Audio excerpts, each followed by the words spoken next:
Well,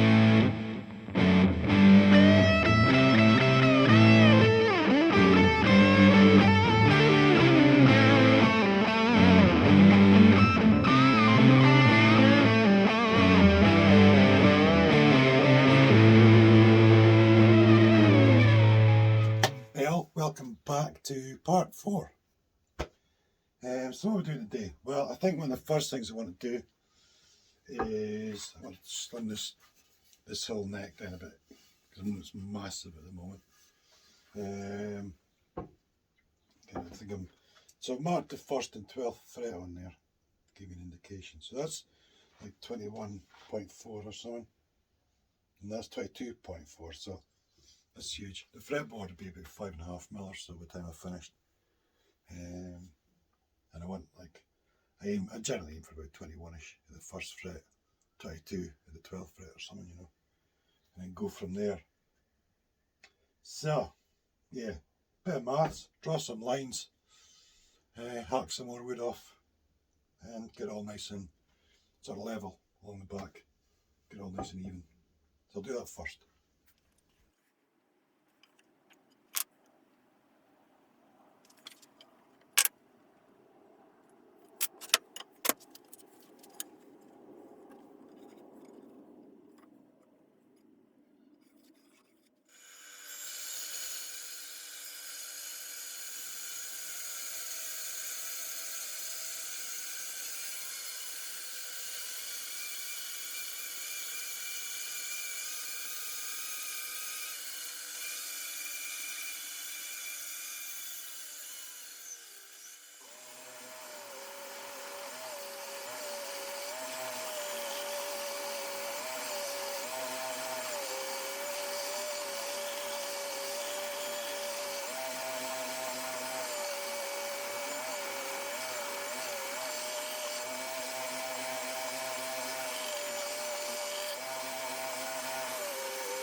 So I'm just deepening these fret slots. I'm going to take them down to about 3mm or so, and I think take the fret slots down about 3mm, add the binding, then glue the fretboard on with the binding in place. Yeah, so I'm a little Google about it, so that's what I'm going to do.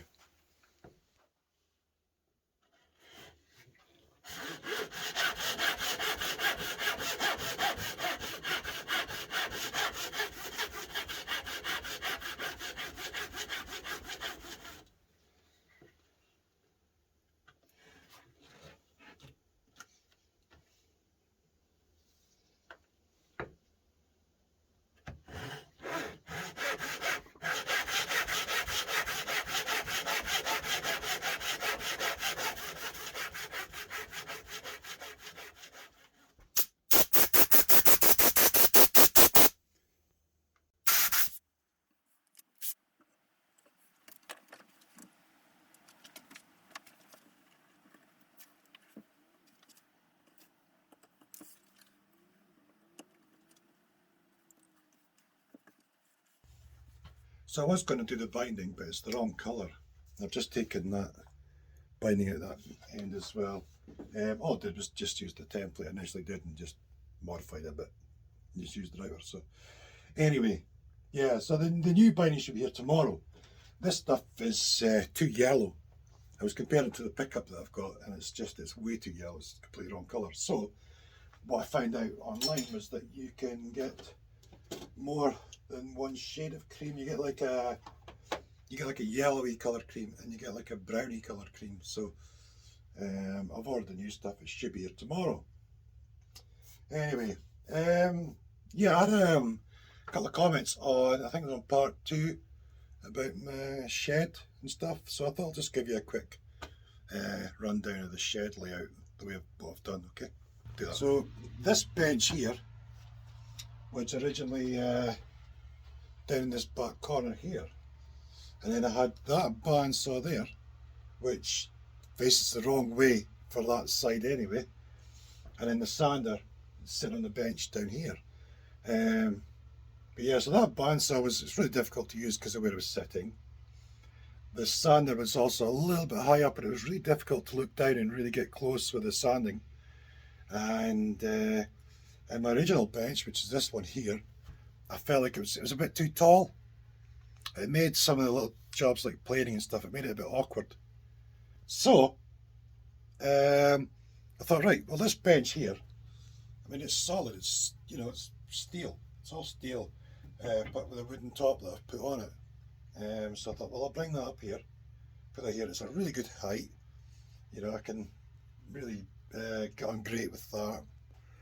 And I cut the legs down on this one, so it's actually lower than that one now. And it means with the sander, I'm a good height. I can get, you know, I can look down over the back and everything. I can see exactly what I'm doing. I can now use that saw, no problem at all, because I've got plenty of room next to it. And then this saw here, because the frame's on this side, of course, so I can swing the wood round this way. I can also move this around as well if I want to. But yeah, it just made more sense. I've got a better layout. So I've got this bench here, saw, sander, drill press, main bench, then of course tool store underneath, sandpaper and hand planes in these plastic tubs, and then my thicknesser over there. And then underneath the other bench there, I've got the little table saw and chop saw and things. Yeah, so just this layout just works loads better. Anyway, back to building the guitar. I got some mail as well. I've got this Radian Tools binder set. Comes with 1mm, 1.5, 2, 2.5 and 3mm. Basically just you get the 3-flute cutter and then a bunch of different bearings that all fit the end. That's the 1.5mm that's on there just now.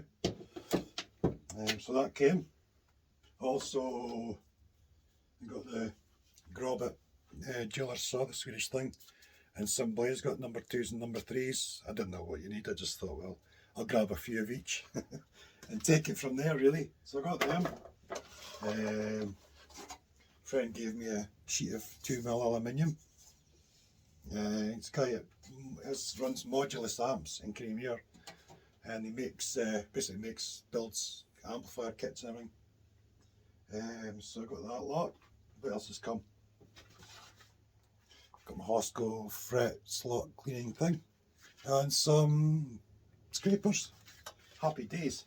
Now I was thinking about adding the binding on here before gluing the fretboard on, but then it dawned on me that if I'm going to do an inlay over like a couple of frets or something, I need to be able to cut the slot afterwards, so I don't think that'll work. I think I'll have to glue the fretboard on first, radius the board, do my inlay thing, cut the slot bits for that, and then put the binding on after that. That's what I think anyway, because I don't really know what I'm doing. I'm making it up as I go. Anyway, let's carry on.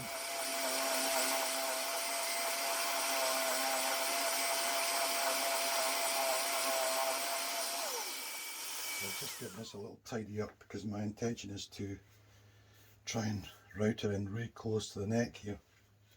I've got a bit of masking tape doubled up here, so hopefully if I get close I might just touch the tape, skiff the tape, and avoid a catastrophe. That's what I'm hoping anyway. So I'm going to go down, I think I'll go down virtually the full depth, which is like 15mm. Binding will be about 6 as well, so test piece.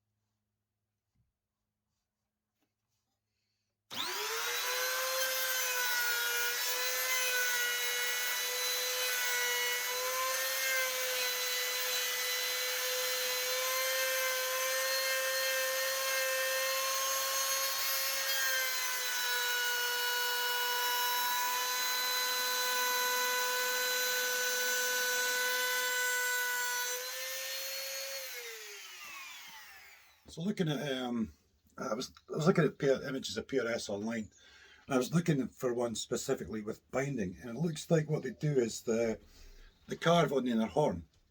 I don't know if you can hear that. Casper's on the roof. You see him padding across it. Anyway, it looks like they start off with a carve sort of like that, and as it comes round and gets closer to the neck, it gets steeper like that, and then so that gives that appearance of tapering to a point at the neck. It's quite clever, but that I think that's how they do it. So I've been thinking about that and thinking, how do they do it? Anyway, so I'm about 15mm down so far. That's like 9mm carve, 6mm binding. So I don't know, I might take it down another millimetre or so, and aim for about 10mm carve and a 6mm binding. We'll see. So I've done my the binding channel for the other horn. I'm down to about 16mm, and I've gotten in really close to the neck here. You can see that there, really close. So that's good. It's about spot on, really. I'm down about 16mm, and that gives me 6mm binding plus 10mm carve, which I think will work really well. I think PRS is about 1/2 inch, so that's like 12 to 13mm.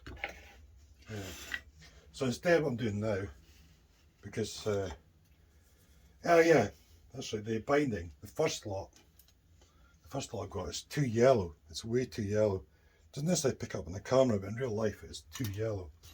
So I bought some more, and it's way too light coloured. It's the wrong size, but I wasn't too fussed. I'll just trim it down anyway. But that's too light, so I've ordered some more binding, which won't be here till next week. So I'm looking at this, but well, let's have a look at the headstock then. So it'll be kind of like that. Headstock there, retainer bar just in front there, which I think will work nicely. So I think that's what I'm going to do. I'm going to cut this headstock out, I think. Cut this out and then skinny this down to where I need it and stuff. Yeah, I'll get on with that just now.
You couldn't see on camera because I'm trying to tweak this block to keep the headstock flat.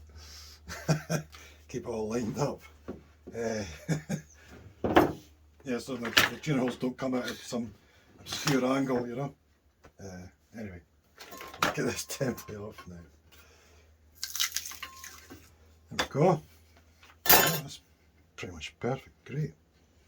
Superb. Happy days. That's another jobby done. The template's slightly wide, so I have extra material to trim down the sides and things, which is perfect. So yeah, and it's also slightly wide here and things. There is refining to do, but you know, one step at a time.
So that's where I'm at so far. That's good though, got quite a bit done there. Also all these edge bits, I want to wait till the binding's on and I'm actually doing the neck, then I can sort of refine everything. But yes, so I'm down to like 14mm or so, which is fine. I've taken off the sharp edge at the top here. What I'll do is I'll put the plate on first, and then once the plate's on, then I can file a nice, just totally flat surface for the nut to actually sit on, and that'll be good.